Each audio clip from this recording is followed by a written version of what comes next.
Hey everyone, I'm here at the construction. We've moved quite a bit since the last video.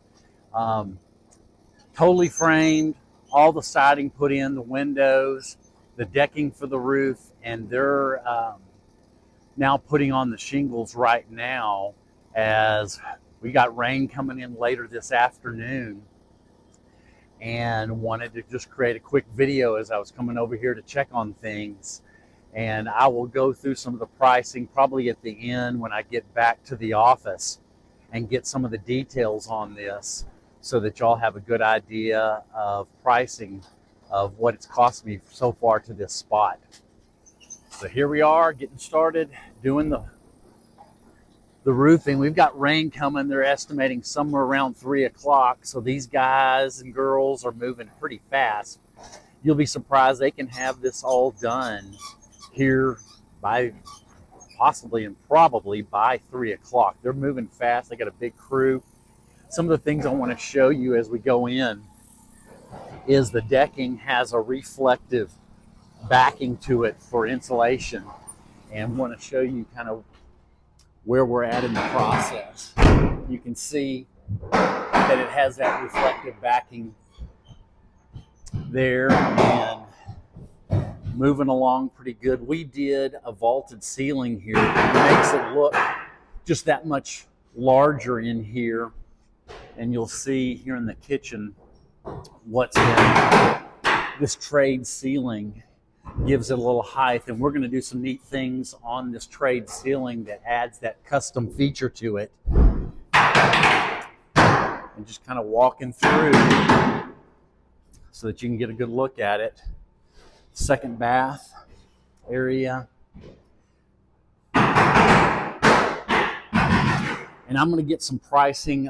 He should have the prices on the windows. We made some changes here both to this window and to the living room area. We went, instead of having two 3.0 windows, we went with one 4.0 window, both for the two fronts, to give enough light that it was able to save some cost in it. So I'll get those costs when I get back to the office. Same thing in here. Added a trade ceiling that gives a little of that height and makes it feel larger. We're going to make some changes here, move this over just a little bit so that we can add a bench right here that gives that custom, the little things that attract those renters that really don't cost us a whole lot, but gives more appeal. It rents faster, and we get premium rents. We're making these little changes to things that, for small dollars, get us big benefit. But I wanted to just do a quick walkthrough. I know it's loud with all these guys roofing, but we're trying to get it in and get it what's called dried in so that work can still progress even when it's raining. Another thing I thought I would share too, as we're at this stage, you can look up here what we've done. And what I try to do is put the air handler for the AC system and the water heater over in the garage area up in the attic. I know there's some risk of leak with the water heater, but we're putting it over the attic. I want to save that space for livable space here in the house. If I were to have put the air handler and the water heater here in this 1,340 square feet, that would take up just some precious square footage.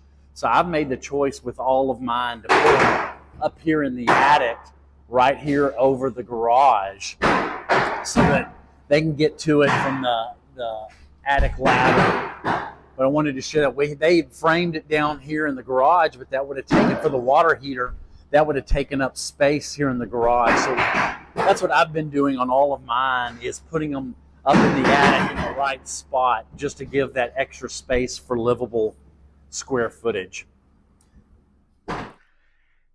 Everyone, I'm back in the office and thought I would finish up in conclusion after doing the walkthrough and talk through some of the expenses. I'm hoping y'all are interested in this. Please like it and comment and give me some ideas going forward as we're filming out the rest of the build. I want to share as much as I can and give y'all some ideas. Now, these are pricing and things that are happening here in Texas, but we're finishing up that what they call the dried in phase. So we'll be completely dried in with the roof done, and we can continue going even if it's raining on most of the work going forward. But I wanted to share a little bit of the cost and what I had budgeted versus what actually happened. As you're finishing up this phase, to me, this is where a few of those bigger price, bigger ticket items could be unknown that could bust the budget. From lumber prices, if lumber shot up, I wouldn't have any control over that, but I'd still have to finish. Same thing with concrete. I don't know the concrete price dialed in for that day until the day they pour. And so I wanted to share kind of what I put in the budget versus what it actually came in at, and the savings where I'm at so far, and maybe describe a few of those things. So on the foundation, I had in my budget $11. And what it ended up coming in at is, let me look here, came in at actually $9.58 a square foot for the foundation. So I had a good couple of $1,000 savings in that. Lumber prices. I was a little concerned with the hurricanes if there was going to start being a spike in lumber. I look at the lumber futures. When I'm building, I'm getting online and I'm watching lumber futures, and it tended to stay fairly stable, and we came in a little higher than the last build, but it still came in at $10.78 a square foot versus the 12 I had budgeted. Framers, we had budgeted $5, and it came in at $4.63 for the framers.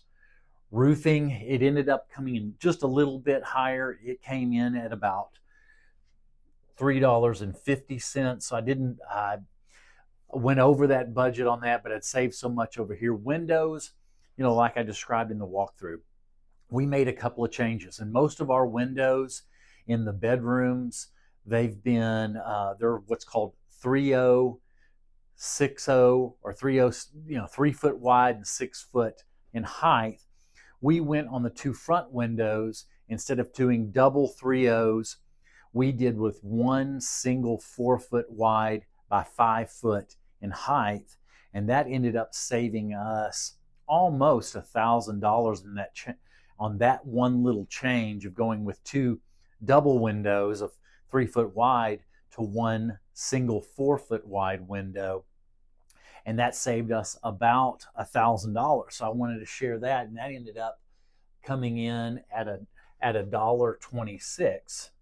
Sorry, I'm left-handed, so this is a real challenge with whiteboards. Whiteboards are not made for left-handed people.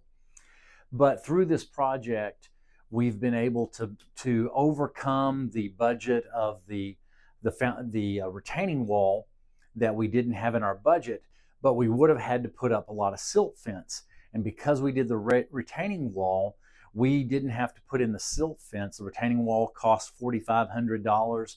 We had a budget of $1,200 for silt fence that we didn't have to use.